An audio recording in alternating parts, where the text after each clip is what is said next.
Anda kembali di Kompas Petang, Saudara. Masih terkait konflik di Wadas, Purworejo, Jawa Tengah. Direktur Eksekutif Amnesty International Indonesia, Usman Hamid, mengecam pengerahan polisi di Desa Wadas, Purworejo yang dinilai berlebihan.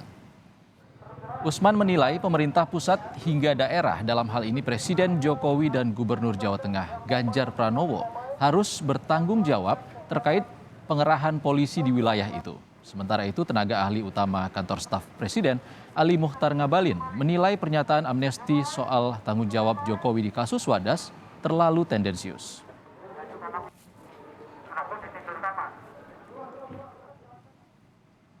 Untuk mengupas soal pernyataan Amnesty International Indonesia terkait tanggung jawab Presiden Joko Widodo di kasus yang terjadi di Desa Wadas, sore ini kita sudah bersama dengan Direktur Eksekutif Amnesty International Indonesia, Usman Hamid, dan tenaga ahli utama kantor staf Presiden, Ali Muchtar Ngabalin. Selamat petang, Bang Ali dan Bang Usman. Selamat petang, Tian. Selamat petang. Assalamualaikum warahmatullahi wabarakatuh. Waalaikumsalam warahmatullahi. Saya ke Bang Usman dulu. Bang Usman, Anda menyatakan ini tanggung jawab Presiden Jokowi dan Gubernur Jawa Tengah. Apa, di mana letak salah Presiden di kasus ini? Ya, sebenarnya pertama, saya merujuk pada Peraturan Presiden Nomor 109 Tahun 2020.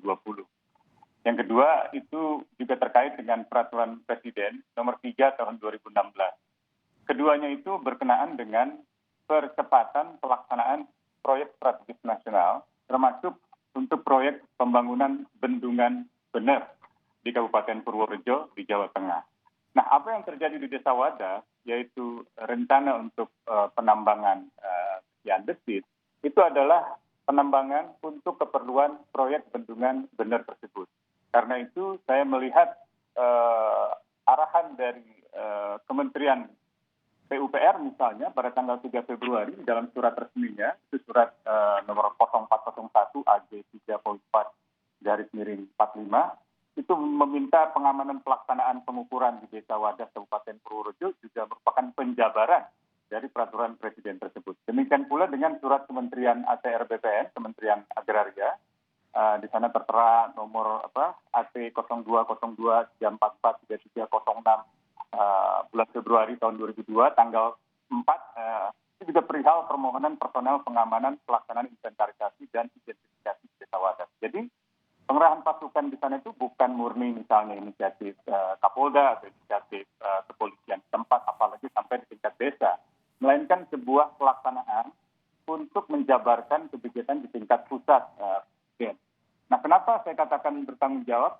Karena dua peraturan Presiden sebelumnya yang sudah saya sampaikan, ditambah dengan dua surat dari kementerian yang ada di tingkat pusat.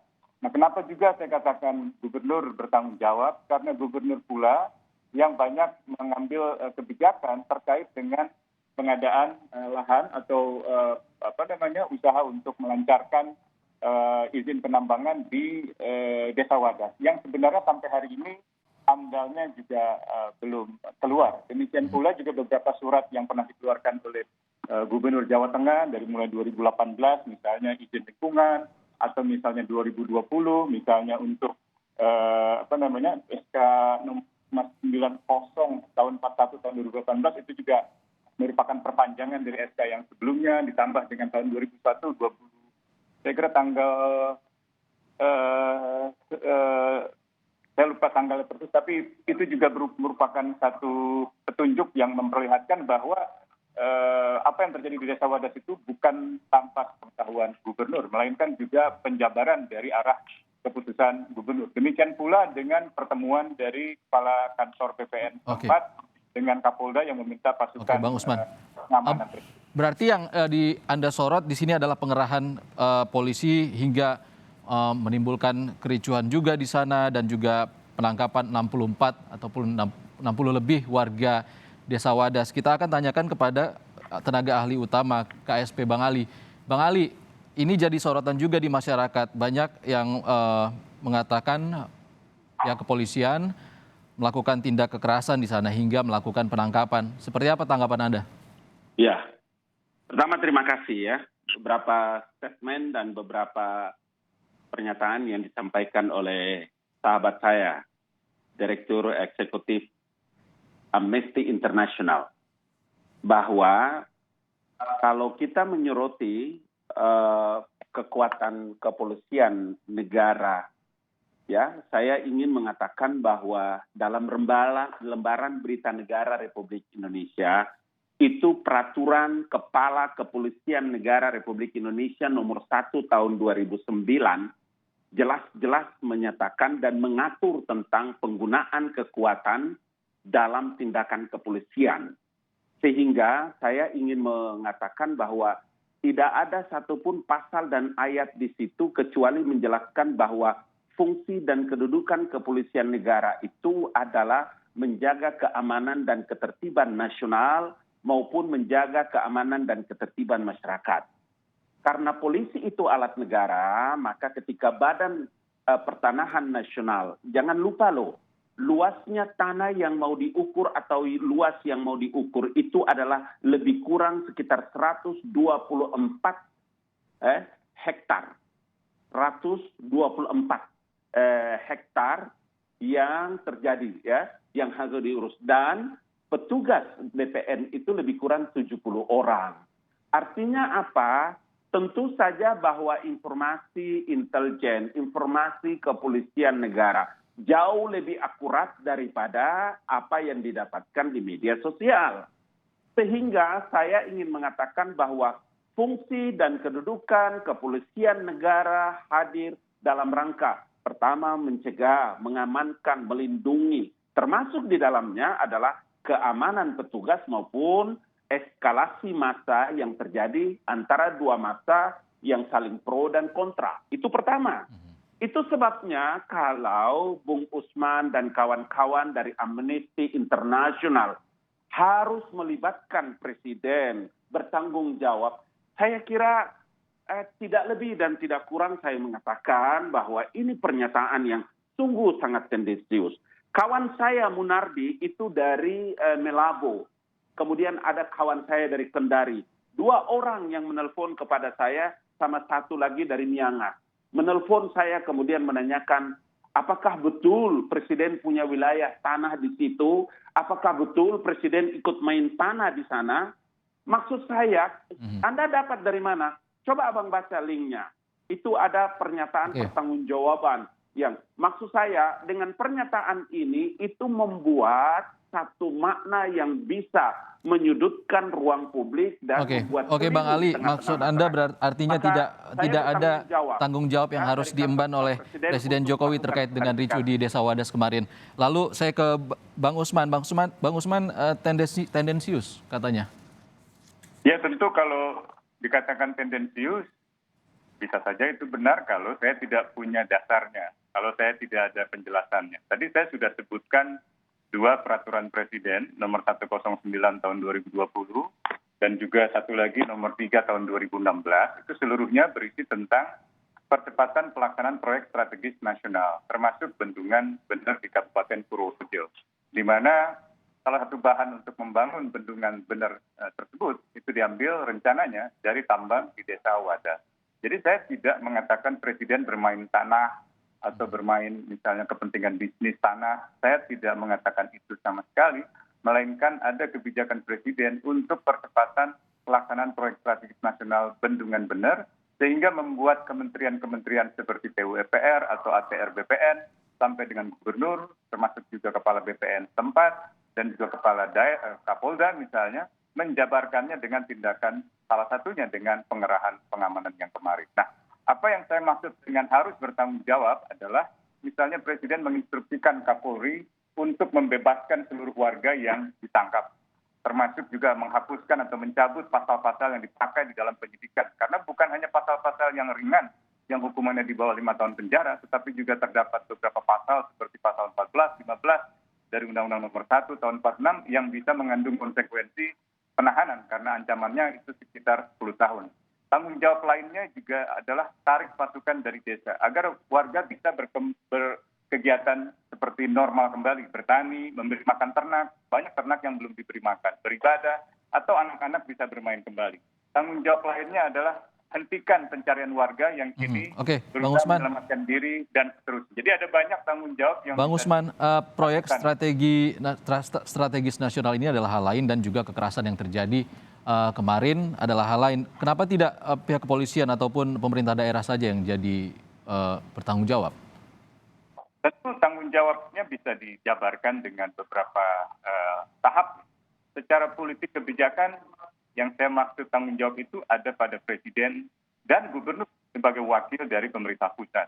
Tentu dalam konteks pertanggungjawaban hukum, misalnya atas perbuatan-perbuatan yang mengandung kekerasan atau ucapan verbal yang intimidatif atau misalnya penangkapan sewenang-wenang, tanggung jawab hukum itu ada pada individu dari pelakunya, bahkan bukan pada kepolisian secara kelembagaan, melainkan pada individu-individunya, karena itu merupakan perbuatan pidana. Perbuatan pidana itu bukan tanggung jawab kelembagaan, kecuali secara kelembagaan, secara korporasi, ia melakukan kejahatan korporasi. Tetapi yang kita lihat di dalam penanganan di Wadas, misalnya memukul wajah warga, menangkap dengan menggunakan kekerasan, mengambil paksa dari rumah warga. Bahkan beberapa kalangan sangat khawatir karena ada dugaan kuat bahwa komunikasi mereka dihambat ketika mencoba melaporkan apa yang terjadi di Desa Wadas beberapa hari yang lalu. Mulai dari komunikasi lewat telepon seluler yang terganggu, sampai dengan pesan-pesan yang sulit berjalan, dan juga akun media sosial LBH Yogyakarta yang diretas. Oke, Bang Usman. Saya kira kita harus bedakan. Baik, terkait dengan tanggung jawab Presiden Jokowi, saya ke Bang Ali dulu. Bang Ali, Pak Jokowi sudah dilaporkan terkait dengan kejadian ini. Apa respons beliau? Ya, karena itulah maka kami dari kantor staf presiden atas perintah Jenderal TNI Purnawirawan Muldoko selaku Kepala Kantor Staf Kepresidenan langsung memerintahkan tim untuk bisa melakukan investigasi. Sampai sekarang teman-teman itu masih ada di lokasi. Jadi semua data yang saya pegang sekarang ini adalah data-data yang langsung di lapangan. Sehingga kami harus menyampaikan, umpama di antaranya, adakah orang yang ditangkap kemudian sampai sekarang di penjara, atau adakah senjata yang pelatuk dibunyikan di situ, atau adakah yang mati, ada yang tertembak, semuanya tidak ada. Langkah-langkah inilah yang saya menyebutkan di dalam peraturan Kepala Kepolisian negara. Tidak mungkin polisi itu sembrono melakukan tindakan-tindakan kekerasan terkait dengan tugas pengamanan di lapangan. Maka itu ada 6 tahap.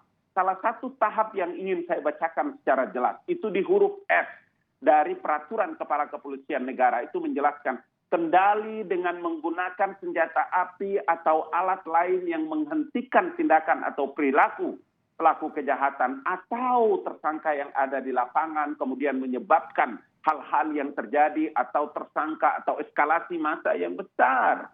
Semua kejadian yang ada di lapangan itu tahapan-tahapannya diatur dalam peraturan kepolisian negara. Umpama kalau ada eskalasi yang pada tingkat tertentu harus ditangani oleh kepala kepolisian di kabupaten kota, atau di tingkat Polda, atau di Mabes Polri, atau pada tingkat yang eskalasi lebih besar, jatuh korban yang lebih besar, maka Mabes dan lain-lain akan bisa ini. Ini sama sekali tidak ada. Kemudian mereka yang diambil, mereka yang lari ke rumah-rumah rakyat, kemudian dikejar, dibawa ke kantor polisi, dan sekarang sudah semua kembali ke rumah. Tidak ada satu apapun yang terjadi di tengah-tengah. Makanya saya mengatakan kalau insiden ini, kalau ada kasus ini, kemudian harus dikaitkan juga dengan Presiden Jokowi. Jangan-jangan nanti kucing atau kambing atau anjing ketabrak kereta, juga lagi-lagi Presiden Jokowi yang bertanggung jawab. Ini yang saya sebut, Bang Usman, ini tendensius. Tidak bagus dalam pembelajaran dan mencerahkan publik. Bayangkan orang dari Miangas, dari Melabo, atau dari Kendari telepon menanyakan saya. Artinya apa? Itu image tidak bagus. Dan dalam posisi seperti inilah kita orang-orang pintar kemudian memberikan pencerahan kepada masyarakat publik. Oke, Bang Ali, kami ke Bang Usman dulu. Bang Usman, pengerahan polisi dinilai wajar karena sudah mengikuti proses yang panjang. Menurut Anda bagaimana? Ya, kalau kita lihat di dalam, taruhlah kita pakai perkap yang tadi disebutkan oleh Pak Ngabalin. Di sana kan juga banyak aturan-aturan yang ketat untuk misalnya misalnya petugas kepolisian menggunakan seragam, menggunakan rompi, menggunakan jaket yang bertuliskan polisi ketika misalnya bertugas di lapangan dalam konteks penggunaan kekuatan. Mereka juga harus menggunakan lencana kewenangan polisi atau memberikan misalnya pemberitahuan lisan dengan meneriakkan kata, saya polisi, misalnya gitu. Nah, cara-cara semacam itu kalau kita lihat kemarin itu tidak terjadi. Jadi ada banyak perilaku yang misalnya tidak profesional. Saya tidak mengatakan semua aparatnya. Tidak, ini beberapa aparat yang terlihat ya dalam kesaksian warga dan juga di dalam video, bahkan sudah beredar di berbagai pemberitaan media besar termasuk Al Jazeera dan seterusnya. Misalnya perilaku tidak profesional ketika mengambil tindakan pemolisian atau tindakan penangkapan tanpa menunjukkan identitas, tanpa menunjukkan lencana itu kepada warga yang ditangkap misalnya. Bahkan tanpa menggunakan pakaian resmi seperti yang disebutkan oleh Perkap tadi, entah itu rompi, entah itu apapun gitu ya. Nah, yang kedua juga kalau pemerintah mengatakan misalnya bahwa mereka yang tidak berseragam polisi bukan petugas resmi, pertanyaan masyarakat adalah mengapa aparat yang berseragam resmi justru terkesan membiarkan atau ada bahkan yang ikut-ikutan mengambil tindakan yang sama menyimpangnya. Nah, aparat juga ada yang menggunakan kekerasan yang sebenarnya tidak perlu gitu ya, memukul atau misalnya menggunakan kekuatan yang berlebihan kepada orang tua yang sebenarnya cukup satu aparat yang pegang kalau memang dia misalnya terbukti melakukan pelanggaran hukum, dibawa saja tanpa harus diperlakukan seperti kriminal. Bahkan kriminal saja itu punya hak untuk tidak dianggap bersalah sampai ia terbukti bersalah. Ada juga ucapan-ucapan verbal yang bernada intimidatif. Kita semua tahu bahwa keberadaan kepolisian, personil keamanan termasuk TNI atau Satpol di sana untuk mengamankan BPN. Tapi kita juga tahu bahwa ada warga yang menolak dan pengamanan itu juga seperti memberi pesan intimidasi kepada warga yang menolak. Ada banyak juga kesaksian warga tentang aparat yang merobek, merusak, membuang poster, termasuk juga melakukan tindakan-tindakan yang sebenarnya tidak perlu. Oke, Bang Usman, satu lagi kami minta closing statement dari Anda masing-masing. Saya ke Bang Ali dulu. Bang Ali, singkat saja closing statement, kedepannya proyek masih akan banyak, juga kita menghindari hal ini terjadi lagi. Seperti apa?